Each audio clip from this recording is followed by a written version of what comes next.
Good evening, ladies and gentlemen, and welcome to the Author's Prompt and Plotted podcast. My name is Montgomery Harris, and I am the Steampunk Wordsmith. Joining me tonight is multi-genre author MK Dockery, who is my co-host for this evening's edition, which is Paranormal Fantasy. And to join me in that endeavour are three fantastic fantasy authors. Say that 5 times quick. And they are Julie DeFisher, Patrick Powers, and so, as we have concluded the first act at the end of level 3, we are going to break the show here and add part 2 to the YouTube channel later this You're week. welcome. Be sure to tune in for that, and I look forward to seeing you then. This has been Montgomery Harris with the Author's Prompt and Plotted podcast. Please don't forget to give us a subscribe, a like, and a ring of the bell. We Right. look forward to seeing you Allow me in the one next second, episode. please. All right, we've got an interview with a vampire meets the fugitive and shifter adventure. Insert name has been alive for over 3,000 years, a long life given to him as anything but shifter werewolf. The age of technology has caught up with him. An investigative reporter, female, insert name, now pragmatist, name, must hide out from reporter. Worse, the rumors of the investigation have reached the pointed ears of his former masters, who have picked up on the rumors of an escaped shifter living in insert city. He is now torn between his oath to protect those in danger from some kind of fey court offshoot former masters to protect himself from their wrath. He must also face the fear of attachment, as his attraction to insert reporter could lead to something more than professional interest. Awesome. So that's an exciting prompt we've got to you. And we have some great, exciting authors here who will maneuver their wordsmithery in such a way that will be delighting you all this evening with the first 2 acts of a story. At the end of this podcast tonight, we invite anyone who is watching or any of the authors present to take the story and complete the 3rd act. You may go ahead and publish it without any expectations of financial reimbursement, copyright infringement, or any kind of expectation of us whatsoever. It's yours, take it, it's our gift to you. I would say if you do take this and write the story, please let us know. We would love to read it, and we would like to have you on the show to do a special where you are giving us the full synopsis of your story. Now, as Patrick is our returning guest, I would like to ask you to lead us off tonight with the opening image. Before you do so, let me just say the purpose of the opening image is just to set a snapshot and introduce the antagonist. We're not going as far as the mundane normal life, we're just going to show us the where and when the story is taking place. Thank you, Patrick, go ahead. Alright, our story is going to take place in current day, with it being in Iceland on the edge of the coast where some of the old Viking villages are. Our main character's name is going to be Damien, and he's going to be kind of like one of those built guys, but he's going to be kind of pale and recluse because he likes to kind of keep to himself. Okay. Would you like to expand that on any further, or take it away? Pass it on to MK. I'll pass it on. Okay. Does anyone have any clarifying questions before we move on to MK? How do you I spell do his have name? some Damien, Sorry. Damian. Okay. I do have some Thank you. clarifying questions, but Monty, please move your mic down. Okay. Thank you, sir. Patrick, in the city, he is walking around the city. He is broody, correct? Yeah. Kind of like, I'm here, but I'm not here. Just leave me alone kind of attitude. Maybe he's by his pickup truck, offloading stuff. Yeah. Maybe. Okay. All right. So I am going to take meet the supporters in level 2. I'm in a bar. I'm in the bar, and the first person I'm going to meet is an old man. His name is Yosef. He's drunk, very, very drunk.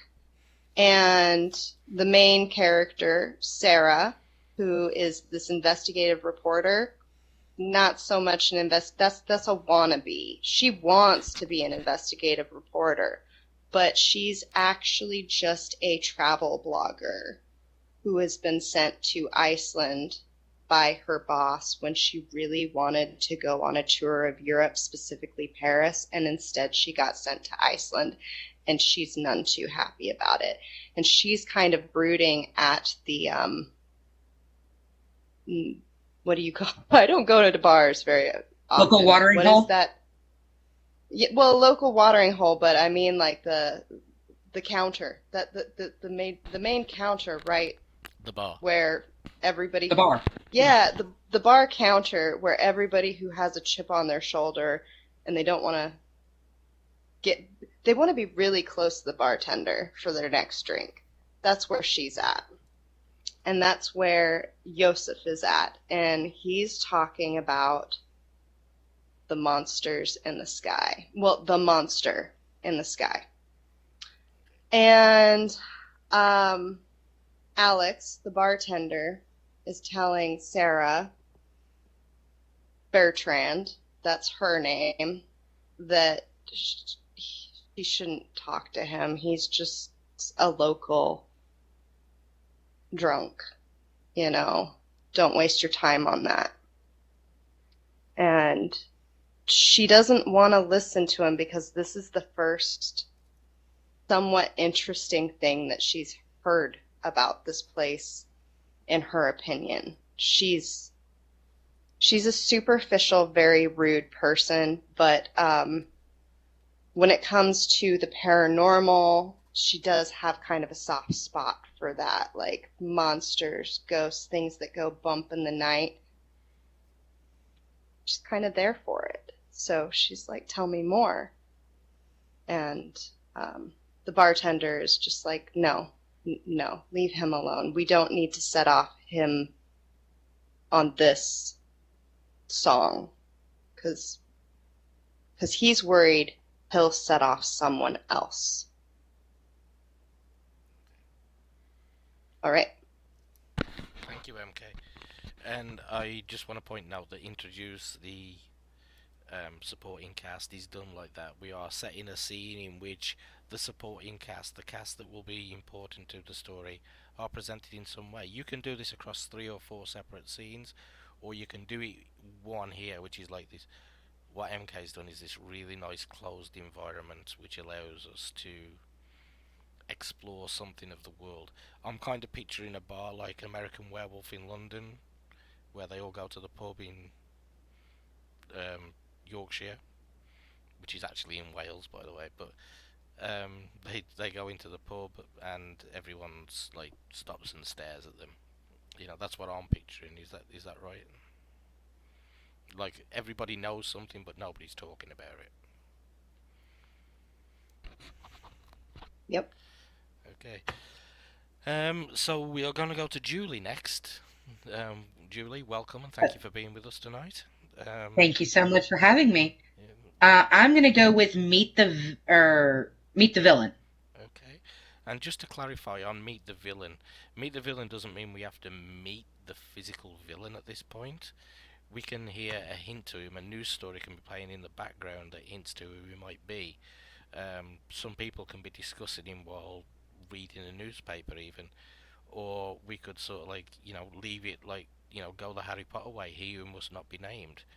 Lend some mystery to who the villain might be. Don't just name him straight away, although you can if that's your writing style.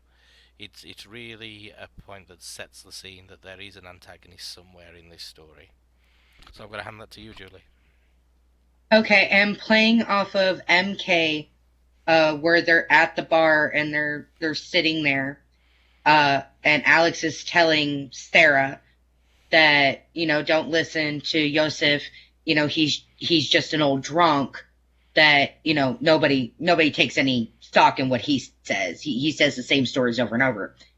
And there's a older lady, not quite as old as Joseph, sitting at the end of the bar.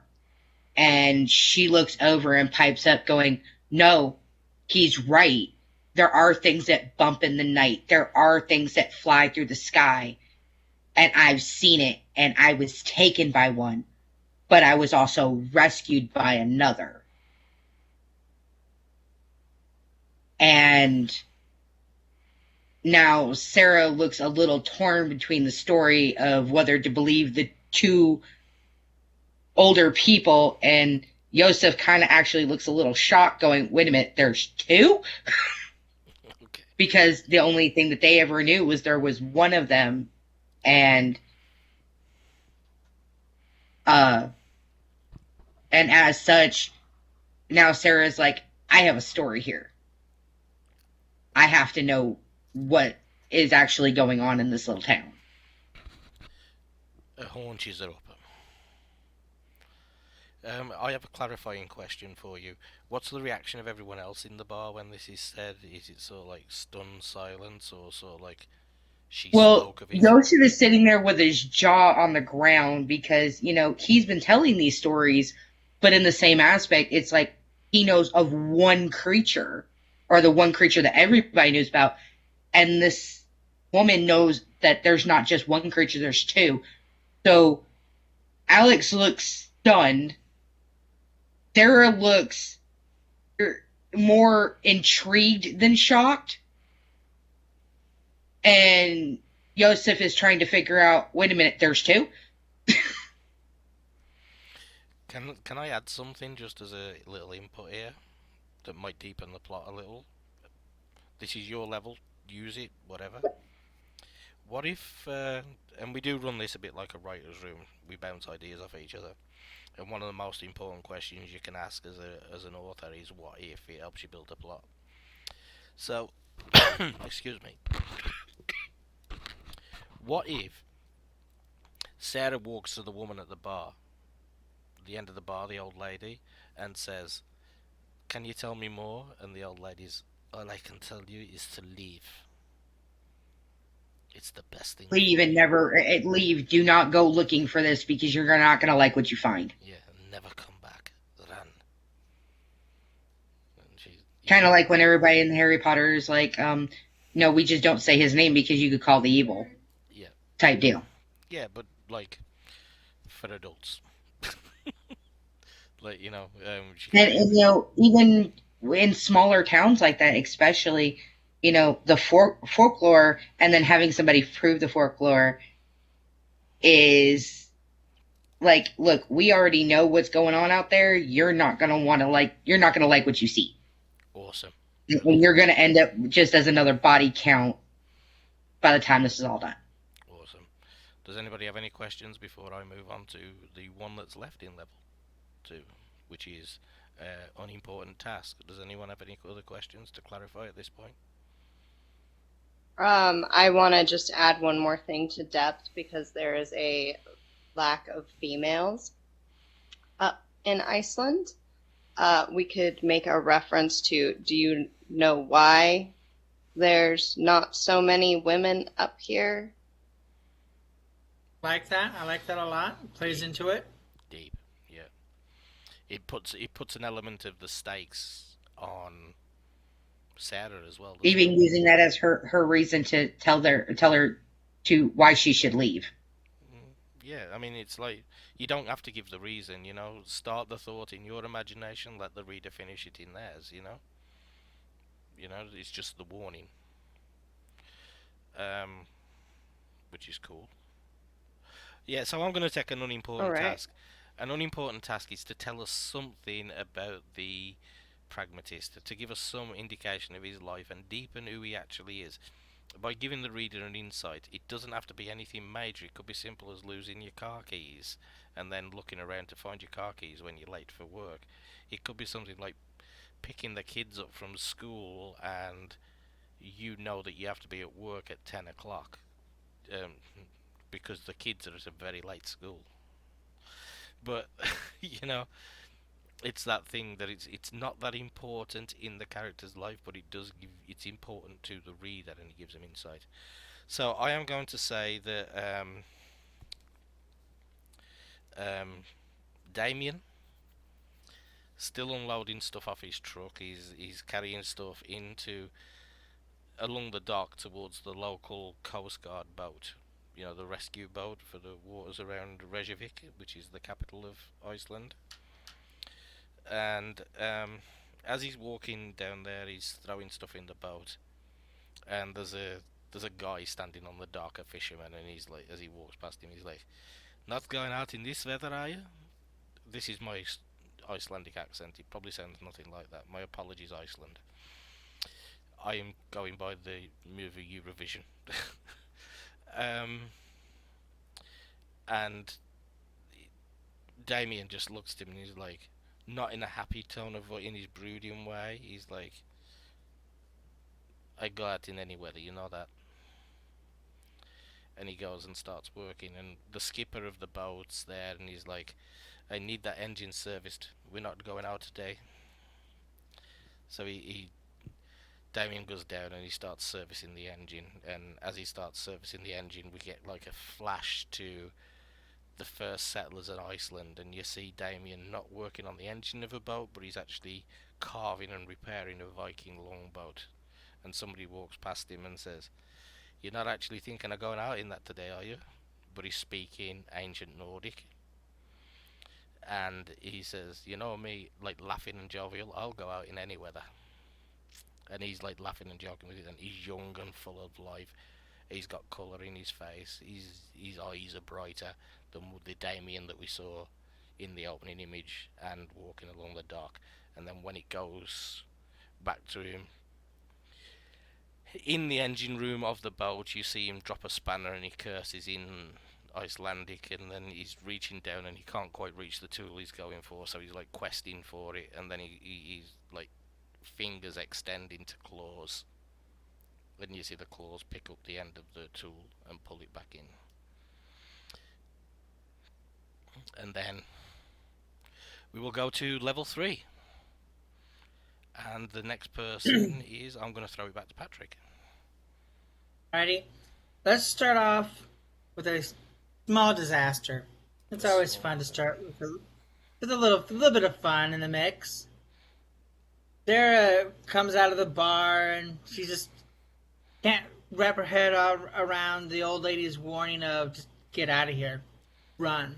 You don't want to be here. There's no story here. Just get out. And as she's kind of like walking along the beach, a storm surge comes in and the sea is getting rough, and they start doing the warnings and telling people, get away from the coast, head inland, head uphill. We got some bad weather coming. This isn't going to be a pretty one. And being that she's an American, thinks she knows it all, she decides, not me. Forget this.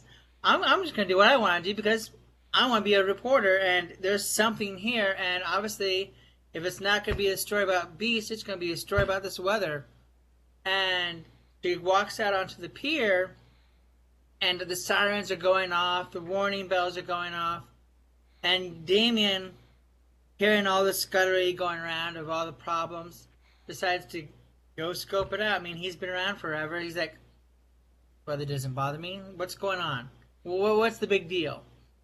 And he sees Sarah walking out onto the pier as this horrible storm comes raging on.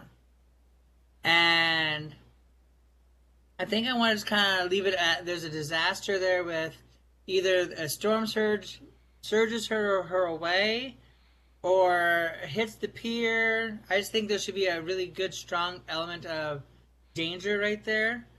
And I want to pass it over to Mallory. Okay, so I'm going to run with what you got. I'm going to expand a little bit on it, but then I'm going to go into something learned. Okay. Okay. So as she's approaching the pier, he's working on the boat, and he's seeing this foolish girl going into very dangerous place that he's even thinking that he might need to abandon, even though he'll go out in any weather. He even knows this. He doesn't feel like going in for a cold dip tonight, He- And he warns her, this isn't really the smartest place to be right now for you, young lady. And she's like, no, I'm a strong, independent woman. I'm gonna go do my own thing. She's got her phone. She's trying to record stuff for her blog, get everything all set up. And she's just ignoring him. This is a long pier out, and he's just like, oh my gosh, I'm gonna probably have to save her. But he's trying to be optimistic. He's loading stuff up, and he sees her go out, and he's just like, he's trying to just mind his own business, but he keeps looking. And, he bends down, he's loading up more tools, and then he looks over, and she's gone. What's happened is a major surge wave has come in, and it's swept her out. And he's just like, for a minute, he's thinking about just ignoring this, but then he's just like, I can't. Dumb woman needs saving. Instead of taking to the sky, he decides to take to the sea in his shape, because in his human shape, he's not as strong of a swimmer as he is with wings. Like, imagine wings, like being able to like come in and then like, dude, that'd be some pretty like good flippers. He'd be able to like cross some good ground. So yeah, so he makes some good distance, but then he shifts back into human form right when he gets to her. She's already like leagues away. Maybe not leagues away. I don't know ship distance, but she's a good distance away. And she's out there going like, how the heck, she's a mouth. Like, she should be drowning, and she's just like, how are you here? And he's just like, the mouth on this woman, like, all these questions. What are you doing? Where's And your clothes? his one arm like is shifted into a wing, and she doesn't see that he's like, half dragon over here. And she's still just like, I don't understand this, like, blah, blah, blah, blah, blah. And when they go to shore, they're a fair distance away from the city. He did not bring her right into the city because also, the surging seas and all that stuff. And they come to the beach, and all she has is a ton more questions and the perfect opportunity for a great interview. But also, she's freaking out because where's her phone? Where's all of her stuff? It got swept out to sea. So she's like, her mind isn't on anything reasonable, and his ass is hanging out. And everything else. So, Everything else. yeah. Okay. There we go. Which is So, pass it on. I have a impressive in question. water that cold. So, yeah, go on. I didn't say it. I said, which would be impressive in water that cold. So Well, I he have a is quick Nephrite. question about that. So does she discover he's a shifter, or is it implied, or is she just wondering how the heck he got to her? Yes, that. She does not know that he's a shifter, but she's just like, this is impossible, sir. Like, sir, you're either the best swimmer in the known world, or you're half fish. That would be such a great tagline, wouldn't it? There's no such thing as mermaids. Like, you know what I mean? Like, you're a fish, and he laughs like there's no such thing as mermaids. Which doesn't deny he's a shifter. He just dismisses the other question, At this point, shall we bring in Beatrice? Are you comfortable coming in at this point and taking the next one in the levels? Yes. And then we'll go to Julie. If you're cool with that, Julie? That's fine. Yep. Okay. So what is the next level? I'm sorry. The next episode. We're on level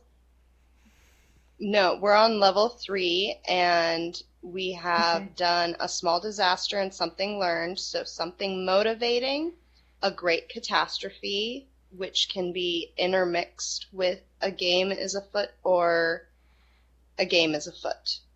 You know, they're kind of an interchangeable thing. The great catastrophe and the game is afoot are intended to take us up to the next level. So Okay. it's up to you what you do here, because we can have a great catastrophe and then go to something motivating and then go to game as afoot. It's up to you. Can I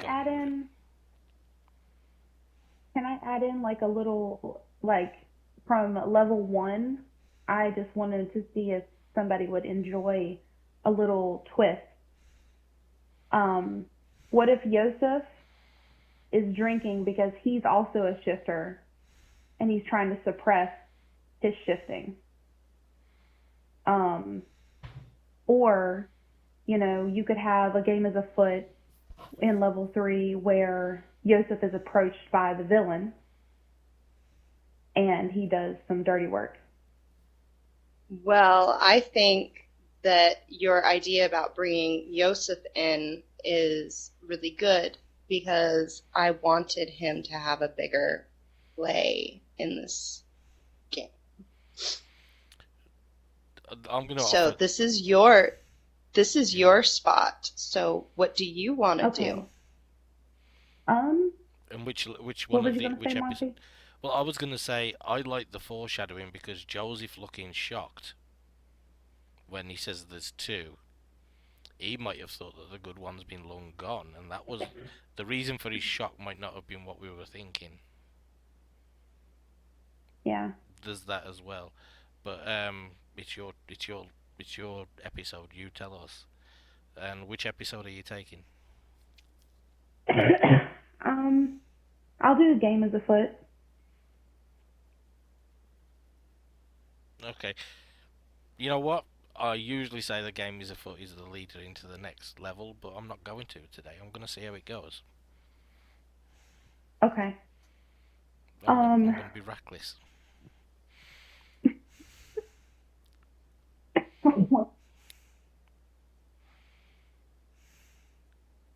I need some water. I'm gonna need. So I was thinking Yosef is approached by a mysterious person who turns out to be the villain at some point.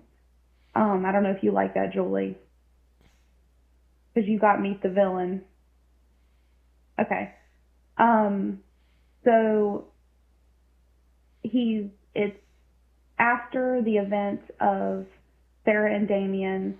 It pans to outside of the bar late at night, and he goes outside for a smoke or whatever it is, and then out of the shadows comes this mysterious individual, and they are intrigued by Sarah's appearance because they were watching things take place.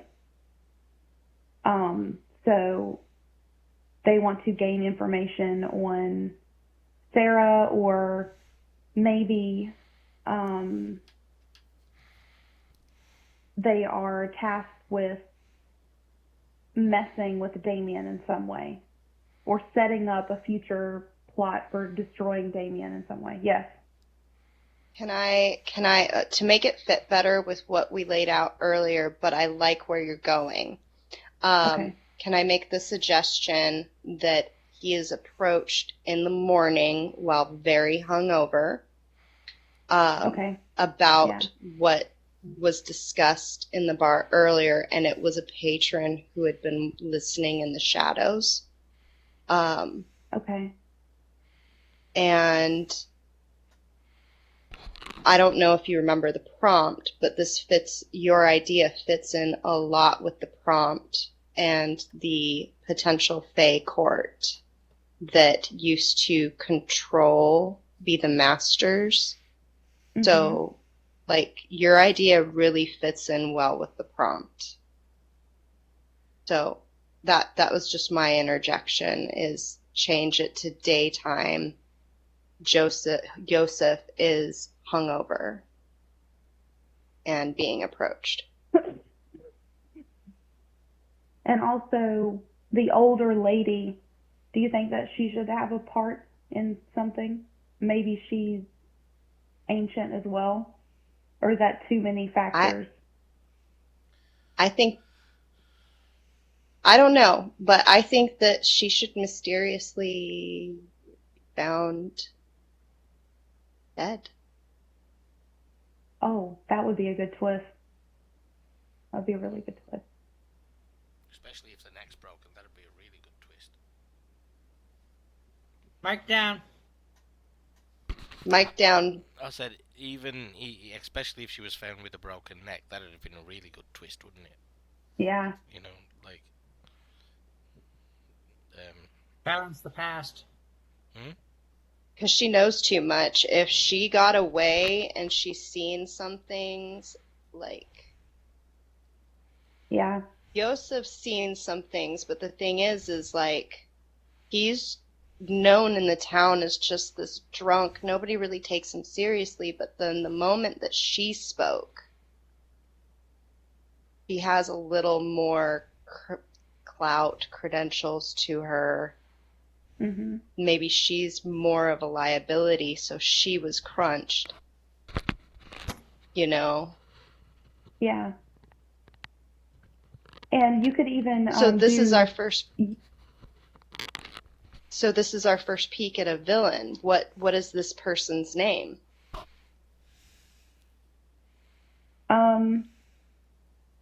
Wasn't Julie doing Meet the Villain? She didn't say a name. So you get to name them. Okay.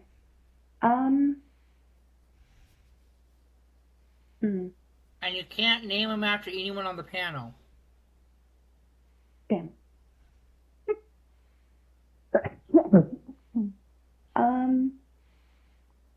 I think a really good old-fashioned Viking name. That's what I'm thinking of. I can throw some at you and see what you think. Yeah, that would be good. Okay. Leif, Eik, Bjorn. Rollo. Bjorn. Bjorn, okay. I like Bjorn. Okay. Bjorn Ragnarsson. Yes. But I was also thinking Joseph's trajectory. I don't know if we can talk about his character development. Yeah, but it's your episode, do what you like. Okay. So I was thinking with Joseph, him being this drunk, and then he gets in with a villain, and then at some point he realizes, he has a turn where he does a good thing. It may be small, but he decides last minute, and maybe he dies in the process. Okay, Yeah. we got a dog ear that is going a little too far ahead, but I do like it. So anybody at the moment where Yosef might be able to be our sacrificial lamb for the good, keep him in mind. I think the idea of making him, just at this point of the story, make him a Renfield with a conscience. Yeah. That's all we need. I don't know that. Renfield is Dracula's servant. Like his Igor. familiar. Yeah, Igor, Renfield there. So if you bet him Renfield with a conscience, it sets up the possibility of what he might do later for one of the others on the panel. But at the same time, it's just setting it up right now. It gives us enough for this point in the story. So did anybody say what exactly Joseph saw? Sorry? Yes. Yeah, he said he saw the big bad dragon. Big bad dragon. Well, the flying, Okay. the big bad flying monsters. Beast. Yeah. Monsters in the Flying sky. monster. Okay. Um, so he's seen this multiple times, I'm guessing. Yes. Yeah, he's that's why he's a drunk, and he sits in the bar. I think the way that it was set up was, if I get this right, Julie, the way he was set up is sort of like someone who basically entertains tourists for drinking money. That's Pretty me. much. Yeah. I'm the one. I'm the one that set him Oh, up. well, yeah, yes. I'm sorry. He set up the villain. Set up. My apologies. Is that right, MK? More like he doesn't entertain tourists. He's just that person in the bar that won't shut up, and he talks about the things that he sees. Okay. So I was thinking Bjorn could hit on the fact that Yosef wants, because he's considered the clown of town, whatever, because he's considered this useless drunk. He wants to, Bjorn has this ability to, know what people want deep inside their soul, kind of. So he plays on the fact that that is Yosef's weakness for things, and he comes to him, promises him power of some sort, or maybe kind of like this is going to sound ridiculous, but kind of like Aladdin, where Jafar comes to Aladdin and gives him these promises and says, "You have to do this for me." Yeah. To get. Beware the stranger bearing gifts. Yeah. I think though I think it would be very simple for Yosef, because drunks just want cheap alcohol and somebody to listen to them, and that's what Bjorn would be doing, is tell me what you know. And then he pulls out a bottle, and Yosef is like, "Hey, yo, what do you know? What's up, Julie?" But for him, it's not just a bottle. It's like the good stuff. It's like the top shelf stuff. It's James. That would get his attention, because he's used to drinking the cheap whiskey. I like the simplicity of that, but in order to, if you want to use him further, because that would pretty much end his part in a way, because he instantly got what he needed. He gave the information. I was thinking about making it last throughout the story, where he's doing these tasks to get this major thing. So which gives him, or have it be like little bottles or little bits of something really good that's not like labeled, so he doesn't know exactly what he's getting, but he knows whatever he's drinking is such good stuff, he has to have more. Well, keep in mind, this is somebody who's a fae. Keep in mind, this person's a fae. So he thinks that he's just getting top level alcohol, but maybe it's addictive, lit as AF. It could also be something that he's taking and it's slowly doing something to him. Yeah. Binding him. Can I throw something into Binding him. Can I throw something into the mix here, and I think it'll wrap up everything nicely with a bow with where you're going, Beatrice? You usually start drinking because you're hiding something, alright? You're haunted by something. The booze takes away the haunt. So, let's explore that a little further and say, I promise if you drink this, you'll have a good night's sleep. And that's why Joseph drinks. He wants to sleep, but he can't. He's haunted by these nightmares. And by taking this one bottle, he actually sleeps for one night. But when he wakes up in the morning, the hangover is so bad, he goes straight to the bottle to get rid of the headache. And it's the promise of sleep that keeps him hanging on, because he can't stand the DTs, Do you use that term in the States, DTs? Yes. Yeah, okay. So, it's sort of like, it's becoming an addiction, but the addiction is the peace the peace is like the golden prize. It's like just those few moments of peace where he can rest his head on a pillow and sleep. There's your hang on, and it ties in with what everyone's saying about the drink. Just, what do you think of that? I like that. I'd like to explore the nightmares. What exactly? We have a B story and a C story coming up in the next act. Like, we're at the end of Act 1 here. So, Julie, you have the choice of a great catastrophe or... Mine that I've been thinking of is something motivating. Okay, awesome. But it kind of plays into the great catastrophe. Okay, well, you lead me in and I'll take it over. Okay.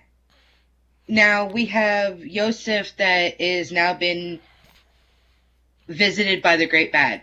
Yeah. And the Great Bad being the Fairy Prince. Okay. And the Fairy Prince, of course, like everybody said, he's sitting in the background. He's watching this because he knows that there's more out there than what's supposed to be there. And the Fairy Prince is actually tracking the older lady. And he knows, yes, she knows more than she's supposed to, but he needs her to keep talking to find out exactly what she remembers. Because if it's nothing, yes. And then I have a little something that might be able to help the depth of our villain. The Fey Prince, Bjorn, has been tasked, if he ever wants to be the Fey King, he must recapture the realm's beasts. You knew where I was going. Okay. Can I throw something in to add to that, because I just had this fantastic idea. The bad dragon is the winter dragon. The good dragon is the summer dragon, and that plays into the two Fey courts. The summer Fey and the winter Fey. That's the reason that most of the girls go missing during the winter. Just for our viewers who are out there, I am going to put up on the screen now the level 1, 2, 3 episodes, so you will see them appear on your screen now. Please feel free to pause the video, make a note of those, and I will do the same again at the end of Act 2.